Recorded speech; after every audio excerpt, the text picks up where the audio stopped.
The San Francisco 49ers entered the season carrying a series of roster concerns that had been discussed extensively throughout the offseason, and as the year progressed, those concerns have only intensified due to mounting injuries across multiple position groups.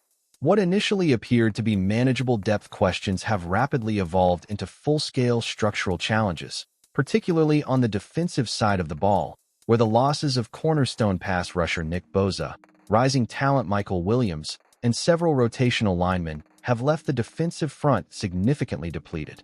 Without their star defensive engine in Bosa and lacking the disruptive presence of Williams, the 49ers have seen the identity of their defense shift in ways that have exposed vulnerabilities not previously evident when the unit was fully intact. The diminished pass rush has greatly contributed to the team's struggles in coverage, where the pass defense currently ranks number 25 in the NFL, surrendering an average of 232 passing yards per game. Although some of this statistical regression can be attributed to schematic breakdowns and inconsistent play in the secondary, the more pervasive issue is that opposing quarterbacks have simply had more time in the pocket due to the weakened pass rush unit. The ripple effect of losing high-impact defensive linemen is unmistakable. Without pressure, even well-coached secondaries eventually crack. Despite these defensive shortcomings, Jacob Infante of Pro Football and Sports Network does not have the 49ers addressing the defensive side of the ball early in his latest 3-round mock draft. Instead, Infante projects that head coach Kyle Shanahan and general manager John Lynch will use the early portion of the draft to strengthen an offense that, despite inconsistency, currently ranks number 11 in the NFL. This offensive ranking is impressive considering the roster turbulence, but it also highlights the importance of preserving offensive efficiency during a transitional period marked by injuries and uncertainty. Infante's projection aligns with a growing sentiment within the 49ers fan base that the front office can no longer afford to delay significant investment in positions that have long been overshadowed by high-profile moves elsewhere. With the number 24 overall pick in the first round, Infante predicts that San Francisco will prioritize a position that many fans have argued has been ignored for too long: the offensive line, specifically targeting the left tackle position. His mock draft has the 49ers selecting Texas offensive tackle Trevor Goosby, a player viewed as a potential long-term successor to perennial All-Pro and future Hall of Famer Trent Williams. Williams, widely considered one of the most dominant offensive linemen of his generation, continues to perform at an incredibly high level even deep into his career. As Infante points out, Trent Williams is still playing at an All-Pro level, ranking 5th among all offensive tackles in the NFL with an 87.8 OL impact grade. He turns 38 next July, however, so the San Francisco 49ers will eventually need to plan for his successor. Age, more than performance, is the driving concern. Williams remains elite, but no franchise can assume longevity at a physically brutal position like left tackle, particularly one that demands both athleticism and durability. Goosby, who stepped into a full-time starting role in his first season at Texas, quickly garnered national attention for his combination of size, length, technique, and mobility. Infante elaborates, in his first season as a full-time starter, Trevor Goosby displayed that he was worthy of the breakout buzz he got heading into 2025. He's an elite athlete at offensive tackle with ideal length and coordination in pass protection, giving him a high ceiling to work with in the pros. The 49ers system places extraordinary emphasis on athletic offensive linemen who can operate effectively in zone blocking schemes, execute reach blocks, climb to the second level, and maintain precise footwork in pass protection. Goosby's athletic profile aligns seamlessly with Shanahan's prototype, and selecting him would allow the 49ers to groom a successor behind Williams while ensuring continuity in one of the most critical positions on the field.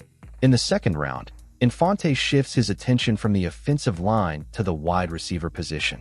He has the 49ers selecting USC wide receiver Jacoby Lane, an addition that would help offset the potential departure of veteran receiver Brandon Aiyuk, whose future in San Francisco remains uncertain due to injury recovery issues, contract dynamics, and organizational decisions regarding guaranteed money.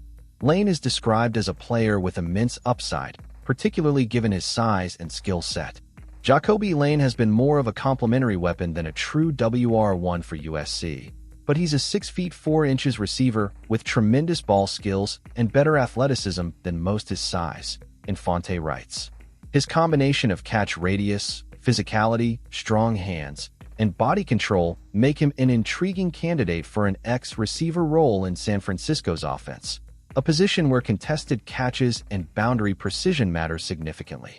Lane's physicality and coordination would give the 49ers a reliable perimeter weapon, complementing the versatility of Deebo Samuel, the slot explosiveness of Ricky Pearsall, and the developing depth behind them.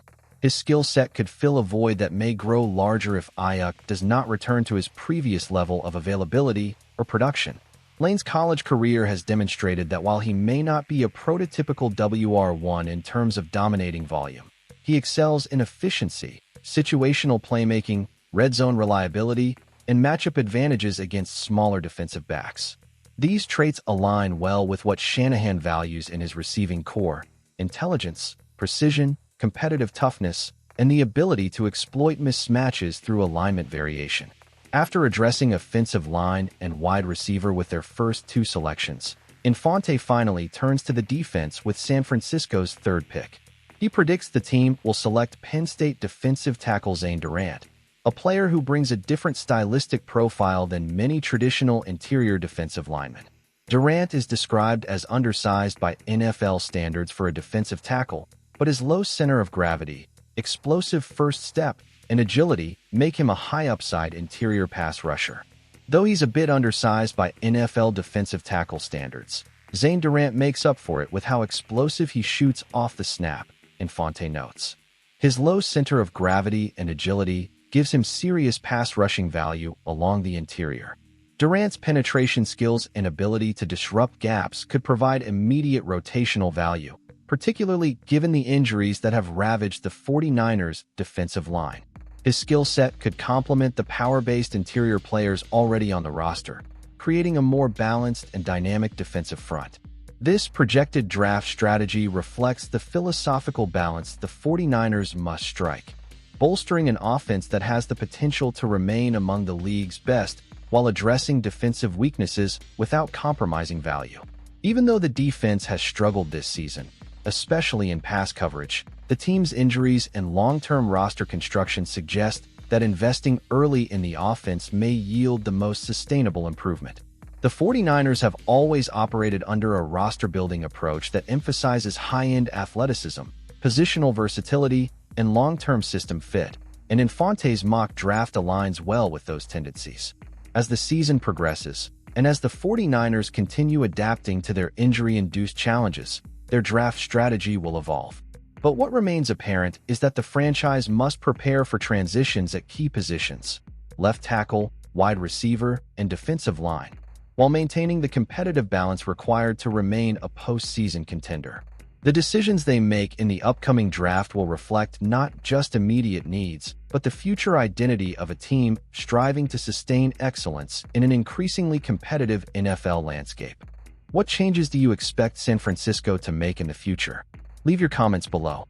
Thanks for watching, and see you next time.